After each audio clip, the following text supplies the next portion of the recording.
saya dengar rumah sakit ini yang bikin orang Kristen. Malam-malam saya berdoa bersujud di situ. Kalau ini memang rumah sakitnya orang Kristen, pasti ada Tuhan Yesus di sini. Tolong berilah kesempatan untuk saya bicara sama adik saya. Tolong kalau memang dia tidak bisa tertolong, izinkan saya bicara besok 1 hari saja untuk bicara. Nah, dalam waktu itu besok itu saya bicara malamnya tadi, tapi paginya hari jam 10 adik saya dinyatakan meninggal dunia.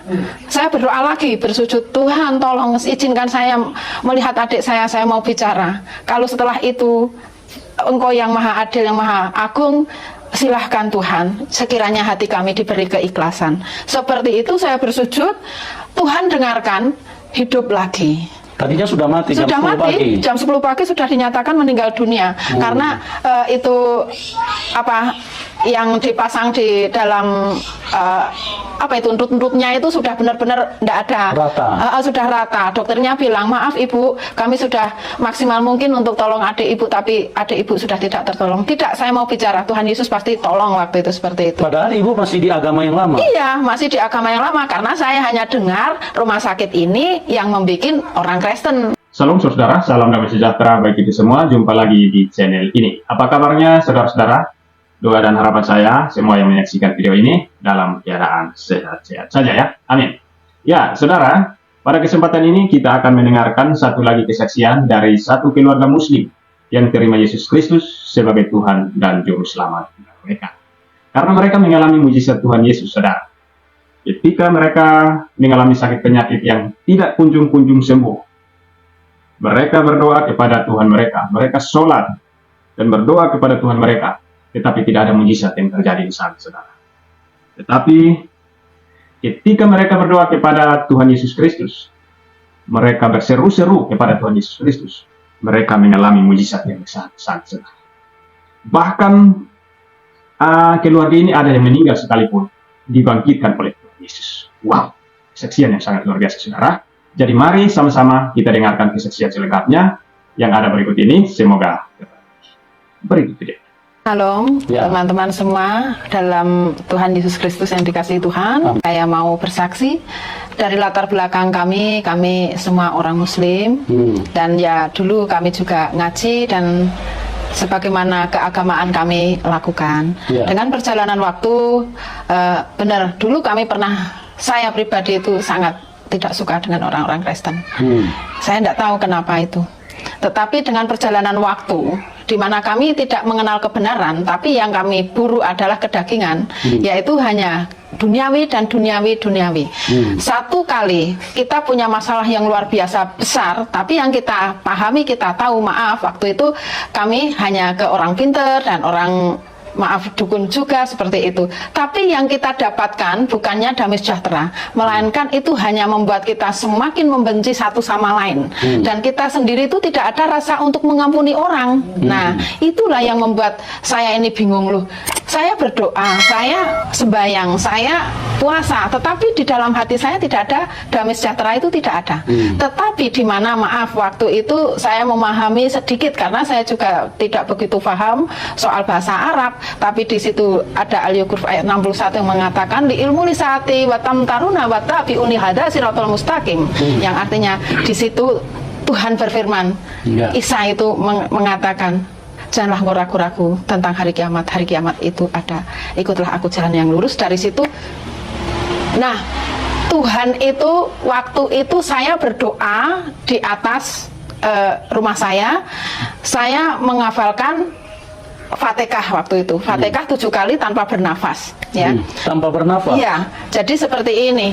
A'udzubillahi minasyaitonirrajim. Bismillahirrahmanirrahim. Alhamdulillahirabbil alamin. Arrahmanirrahim. Maliki yaumiddin. Iyyaka na'budu wa iyyaka nasta'in. Ihdinas siratal mustaqim siratal ladzina an'amta 'alaihim ghairil maghdubi 'alaihim waladdallin. Amin. Itu tidak boleh bernafas waktu itu. Tetapi yang ketiga kali saya ucapkan ada suara seperti ini. Meluo aku.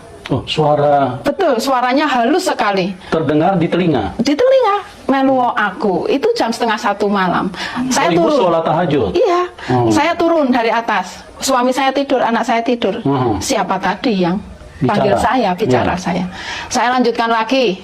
Itu lagi. Jadi 3 kali bilang meluo aku. Yang terakhir lebih keras lagi. Meluo aku. Seperti itu saya turun. di rumah saya. Dari atas saya turun, kok tidak ada orang ya. Nah dari situ saya benar-benar, ya Allah Gusti, jalan sing lurus iki sing kepiye?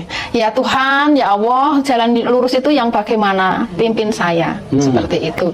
Nah, dengan perjalanan waktu, maaf, Mama itu juga senang sekali dengan perdukunan dan sebagainya, di mana kami juga isi rumah itu sakit semua.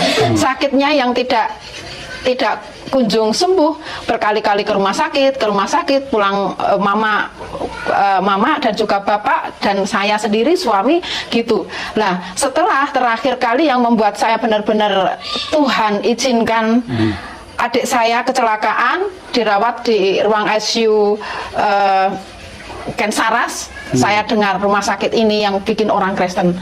Malam-malam saya berdoa, bersujud di situ. Kalau ini memang rumah sakitnya orang Kristen, pasti ada Tuhan Yesus di sini. Tolong berilah kesempatan untuk saya bicara sama adik saya. Tolong kalau memang dia tidak bisa tertolong, izinkan saya bicara besok 1 hari saja untuk bicara. Nah, dalam waktu itu, besok itu saya bicara malamnya tadi, tapi paginya hari jam 10 adik saya dinyatakan meninggal dunia.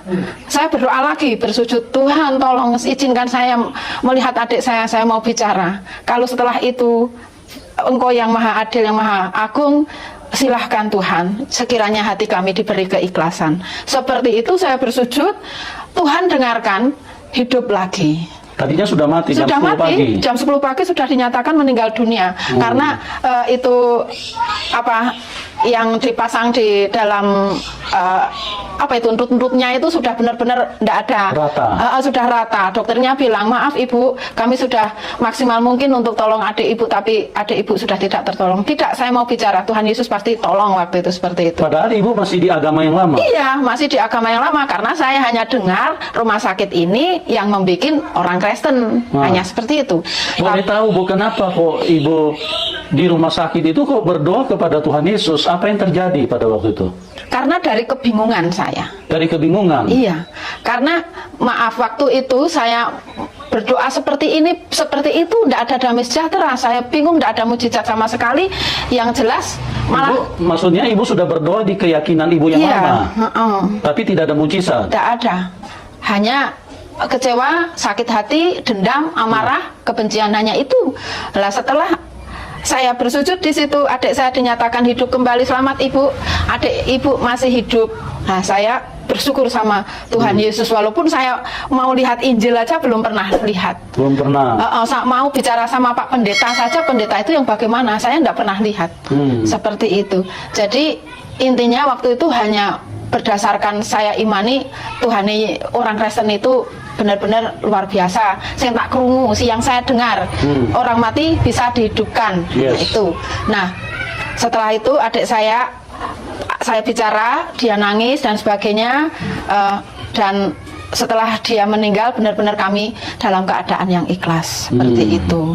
Jadi sempat hidup lagi adik? Iya. Berapa lama Bu? Itu dari jam 10 sampai jam 6 sore. Lama juga ya? Iya. Tadinya matinya berapa jam Bu? Dari dinyatakan mati, meninggal dunia itu jam 10 pagi. Dan hidup lagi sampai jam 6 sore. Sampai jam 6 sore? Iya. Luar biasa. Teman-teman ya, tidak ada yang bisa membantah kalau kita memang sungguh-sungguh mencari Tuhan. Tuhan Yesus itu sangat nyata. Dia bukan hanya kata-kata yang ditulis, cuma bikin tebal-tebal buku, bukan. Ini firman. Jadi apa yang ditulis di dalam sini itu terbukti. Dan manusia bisa merasakan hasilnya. Ibu Sugini merasakan. Dia dari iman yang berbeda, seorang antikris yang begitu membenci kekristenan. Tapi satu ketika di dalam ketakutan, di dalam kepanikan, di dalam keadaan yang penuh kebingungan, dia berdoa kepada Tuhan Yesus karena dia tahu adiknya pada waktu itu ada di rumah sakit orang Kristen.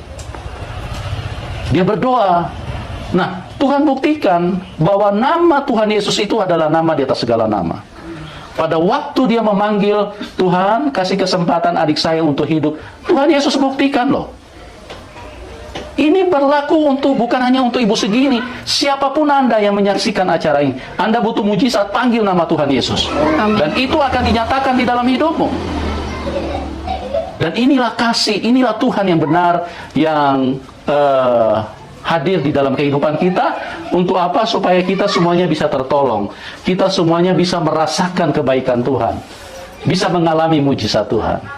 Oke, jangan kemana-mana, kita ikuti kesaksian yang luar biasa ini. Nah, terus apa yang terjadi, Bu? Setelah dari jam 10 itu dia hidup kembali, terus kemudian sempat bincang-bincang apa waktu itu dengan Iya. adiknya, Bu?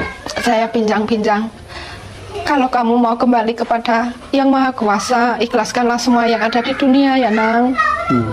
Semoga semua kesakitanmu sembuh. Semoga Tuhan membimbing kamu. Isa alaihissalam. Waktu itu saya bilang. Ibu sudah bicara begitu pada waktu itu? Iya. Ya, saya seperti itu. Adik saya nangis, tapi tidak bisa bergerak karena semua peralatan di situ selang-selang semua. Dia nangis. Nanti kalau kamu pulang ke alam kalenggangan, semua diikhlaskan, pasti semua akan baik-baik saja dan kamu akan sembuh selamanya. Saya bilang gitu. Adik saya nangis. Nah, tangannya gini-gini saya pegangi. Sekiranya kita juga semua, istrimu, orang tuamu, dan saya kakakmu, adikmu, semua saudaramu ikhlas, kamu pulang dulu. Berarti adik ibu ini laki-laki? Laki-laki. Oke. Nah, setelah itu benar-benar dipanggil Tuhan, kami sudah tidak menangis lagi. Kami merasa ikhlas. Ya, kami merasa adik saya di tangan yang benar, seperti itu. Setelah itu benar-benar dinyatakan, dokternya datang lagi karena saya sudah keluar dari ruang ICU, bilang seperti ini, "Ibu, maaf, adik ibu meninggal dunia, tapi tidak apa-apa, sudah sembuh untuk selamanya." Dokter itu bilang gitu.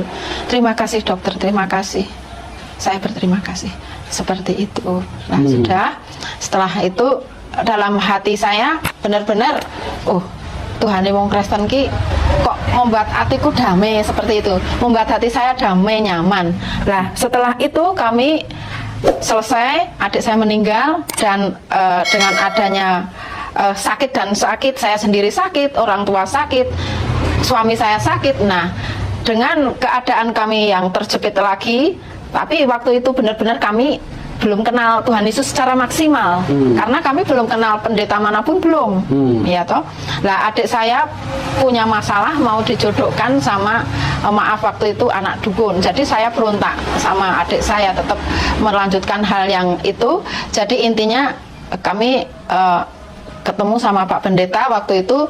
Nah, beliau mengajarkan, waktu itu belum diajarkan soal firman Tuhan, cuman kami didoakan dan siap menerima Tuhan Yesus, seperti itu. Kami siap, seperti itu. Setelah doa selesai, ya sudah. Nah, dengan perjalanan waktu, kita benar-benar memahami waktu sebelum kenal Tuhan Yesus itu kami merasa kacau, merasa tidak ada damai sejahtera, karena suami saya itu juga dulu, maaf, kami sukanya ke orang-orang pintar juga. Itu yang membuat saya itu tertekan lagi, karena kan belum maksimal kita kenal Tuhan Yesus, belum ada pembimbingan. Lah, ke orang pintar lah kan gitu ya, ke orang pintar. Bukannya suami saya bertobat dari masalah-masalahnya, maaf ya, suami saya waktu itu judi juga, apa itu namanya, minum, saya kasih tahu malah marah dan sebagainya. Itu jadi gini, intinya saya dengan semampu saya berdoa puasa. Waktu itu yang saya lakukan, pemahaman saya, waktu itu pemahaman saya pokoknya puasa 3 hari 3 malam tanpa minum, tanpa makan.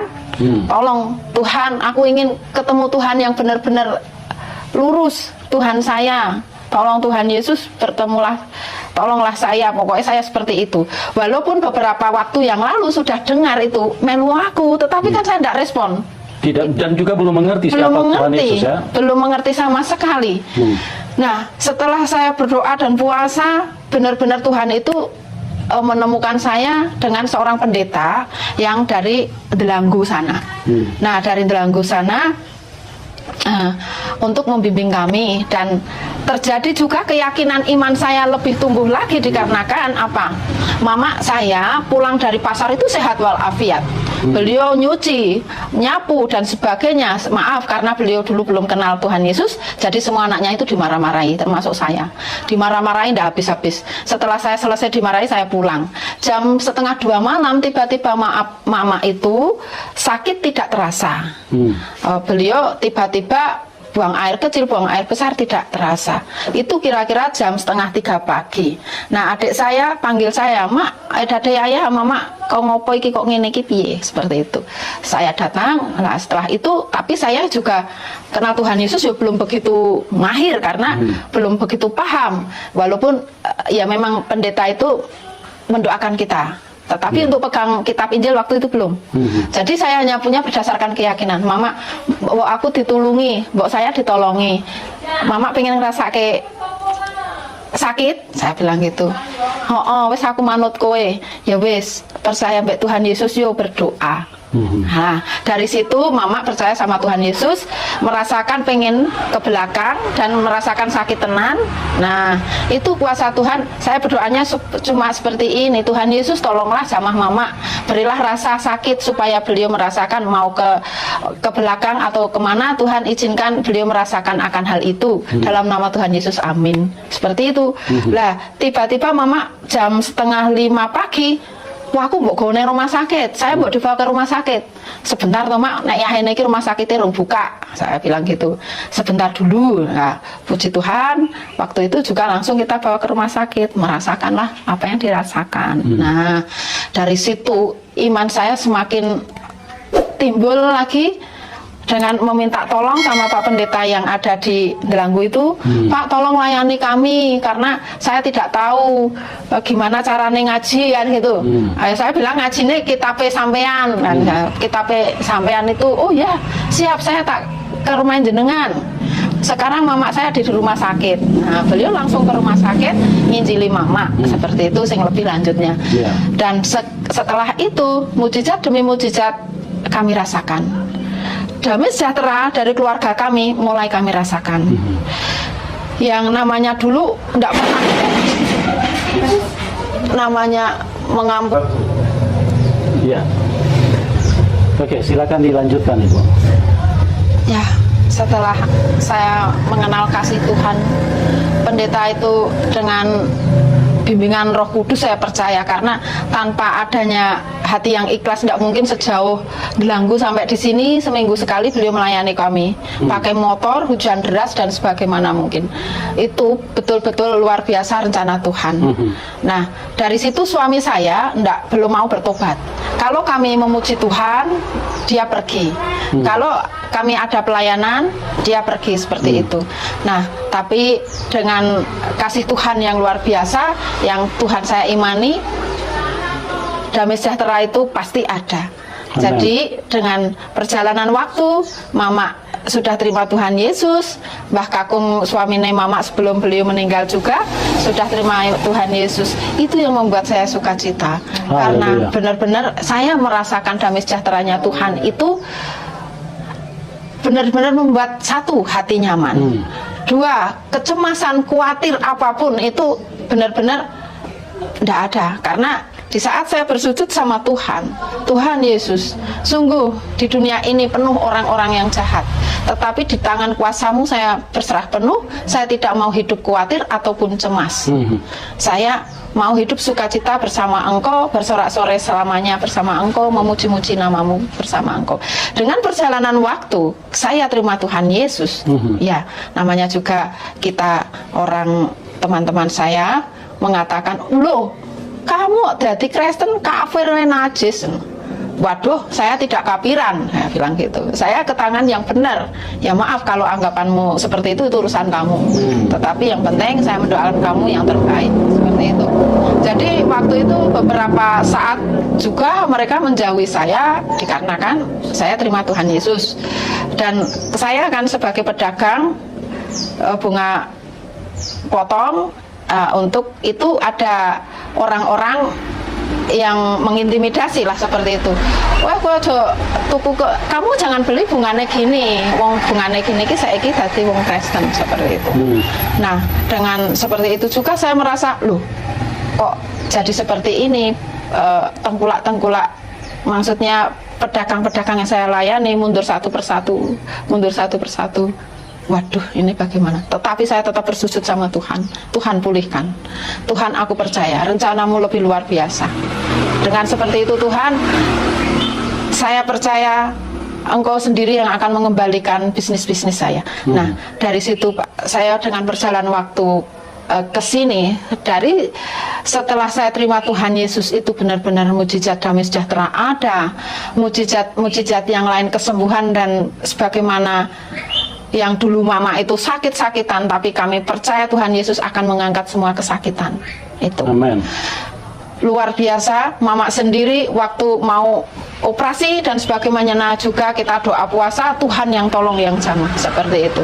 Jadi saya pribadi setelah terima Tuhan Yesus, waduh kok rawit biyen, kok ndak dari dulu kita terima Tuhan Yesus, ternyata damai sejahtera luar biasa yang dari Tuhan.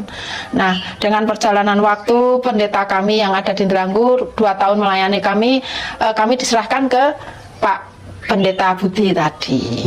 Nah, tapi di beliau Pak Pendeta kami dulu, Pak Sarjono, memang benar-benar beliau jauh tapi selalu memperhatikan kami. Mungkin doa puasa gitu. Jopone nopo mengke nek buka untuk nanti berbuka puasa doanya apa gitu. Ya Bapak kami yang ada di surga gitu. Jadi ya kami belajar seperti itu. Doa Bapak kami yang di surga itu untuk nangkapnya juga lama. Ya. Dulu itu setelah nangkapnya doa Bapak kami yang di surga bahasa Indonesia itu terlalu sulit, tetapi saya nyetel YouTube yang itu bahasa Arab malah mudah lah, ya aneh tuh itu. Nah ini gimana toh Tuhan? Nah perjalanan waktu saya, Tuhan tolong supaya saya bisa berdoa Bapak kami. Nah setelah itu Tuhan benar-benar luar biasa, saya berdoa Bapak kami itu lancar. Nah, itu luar biasa Tuhan seperti ini berarti Tuhan itu. Kamu waktu dulu saya benci sama orang Kristen itu ya, boro-boro ini mendengarkan khotbah, kita mendengar lagu pujian saya sudah berisik gitu ya. Jadi benar apa yang dikatakan Tuhan Yesus, di mana kamu mendengar tapi kamu tuli, di mana mata kamu melihat tapi kamu buta. Itu saya merasakan seperti itu. Jadi sentuhan roh itu tidak ada, yang ada memberontak dulu itu. Tetapi setelah Tuhan Yesus jamah kami, luar biasa sukacita, luar biasa, hidup ini sangat berharga. Nah, maka dari itu saya menyampaikan kepada anak saya, Nang, di dunia ini kita ini hidup itu ibadah. Yang namanya ibadah, kita melakukan apapun pekerjaan kita dengan hati yang ikhlas. Jadilah kita bermanfaat untuk banyak orang tanpa kita meminta jasa kepada orang-orang yang kita tolong. Saya bilang sama anak saya seperti itu, supaya tertanamlah kasih yang dari Tuhan. Nah, dengan perjalanan waktu saya merasakan sukacita yang luar biasa dari Tuhan. Orang-orang yang membenci saya doakan, Tuhan menjamah mereka, sudah mulai baik dan baik, berangsur-angsur baik. Nah seperti itu. Haleluya, luar biasa ya. Amin. Jadi ini adalah sebuah realita kehidupan, bagaimana Ibu Sugini yang tadinya begitu nyata ya bahwa beliau adalah orang yang tidak menyukai yang namanya kekristenan, yang namanya Alkitab, apalagi yang namanya Tuhan Yesus. Tapi di situ saya katakan bahwa tidak bisa dibantah kalau Tuhan Yesus itu adalah Tuhan. Karena kebencian yang ada di dalam hatinya Ibu Sugini itu tidak membatalkan kasih Tuhan di dalam hidupnya. Amin. Tuhan mengasihi semua manusia. Dan karena kasihnya lebih besar, maka disitulah membuktikan bahwa ini Tuhan yang benar. Jadi kebencian itu adalah kejahatan. Bu Sugini adalah orang yang membenci kekristenan, yang tidak suka kepada Tuhan Yesus. Tapi Tuhan tidak mengurangi kasihnya. Tidak seperti kalau manusia, banyak orang bilang, oh Tuhannya orang Kristen itu manusia. Bukan, dia cuma pinjam tubuh manusia. Tapi pribadi dan sifatnya itu Tuhan. Karena apa? Karena dia kasih. Dia mengasihi siapapun, sekalipun manusia muncul kejahatan yang kebencian terus mengalir di dalam hidupnya, tetap Tuhan Yesus mengasihi siapapun dia. Amin. Disitulah sebagai pembuktian. Manusia ini perlu bukti, ya. Jadi teman-teman, saya berdoa supaya jangan sampai kita dibutahkan oleh kuasa kegelapan. Jangan sampai kita punya pikiran yang sehat ditutupi sama kuasa kegelapan.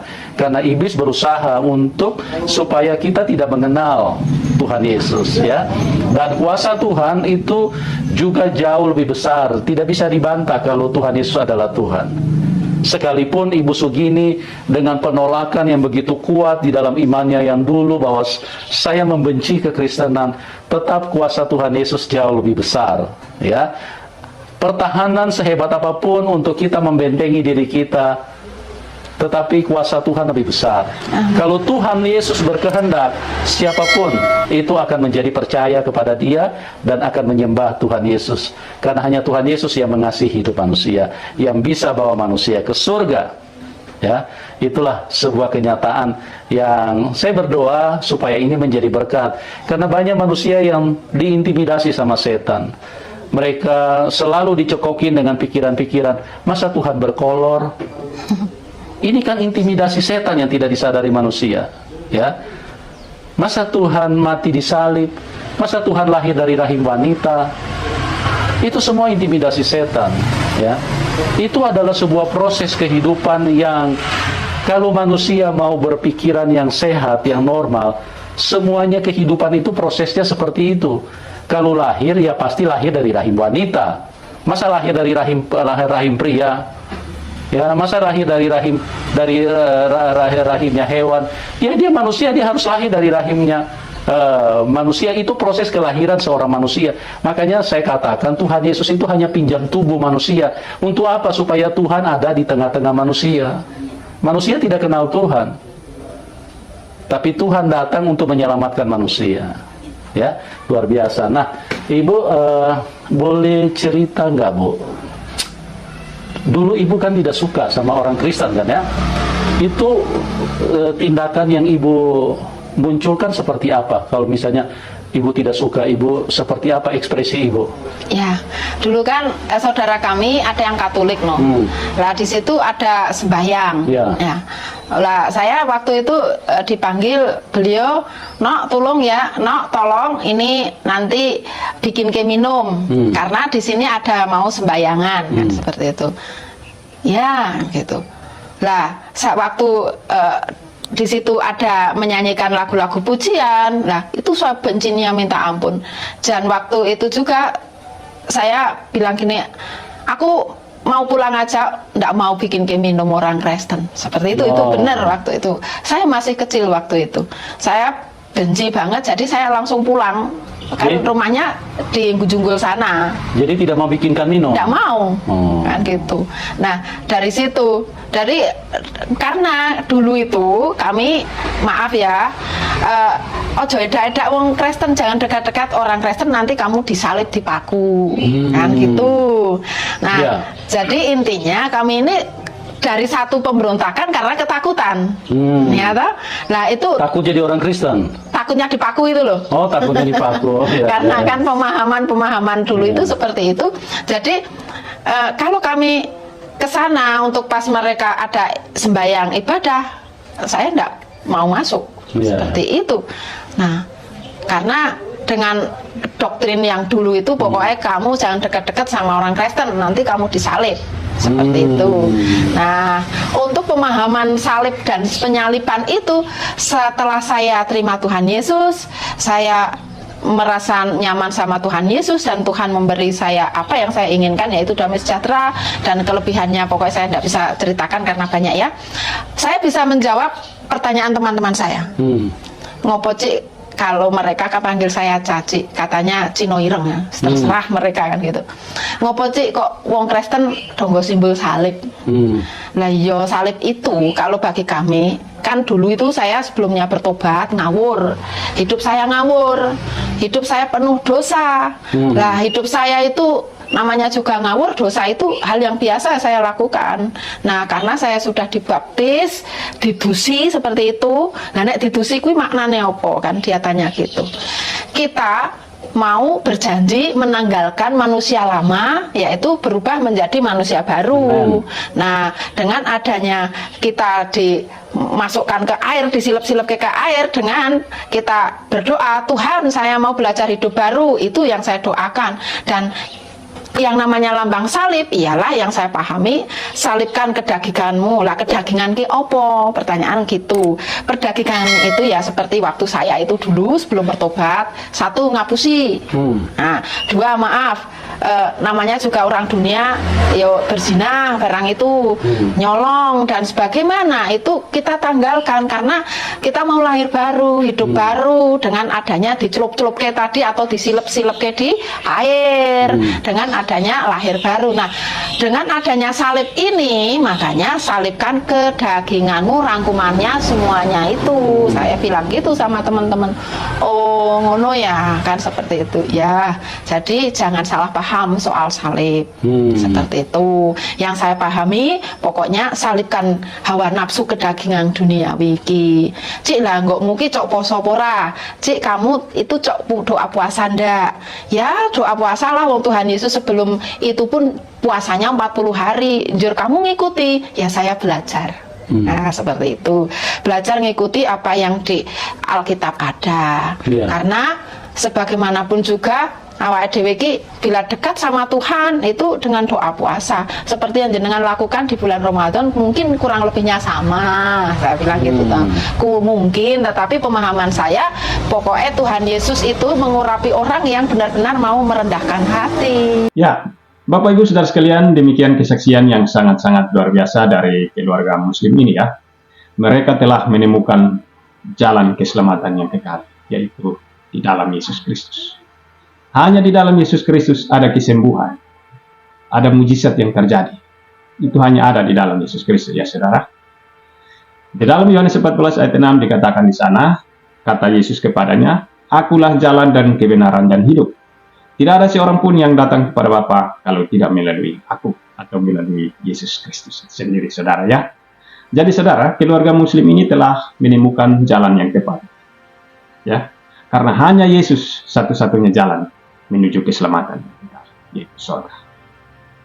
Jadi Bapak Ibu Saudara sekalian, sebelum kita akhiri video ini, saya akan bagikan bagi kita semua satu ayat firman Tuhan yang terambil dalam Yakobus 5 ayat 14 dan 15 yang berbunyi begini teman-teman.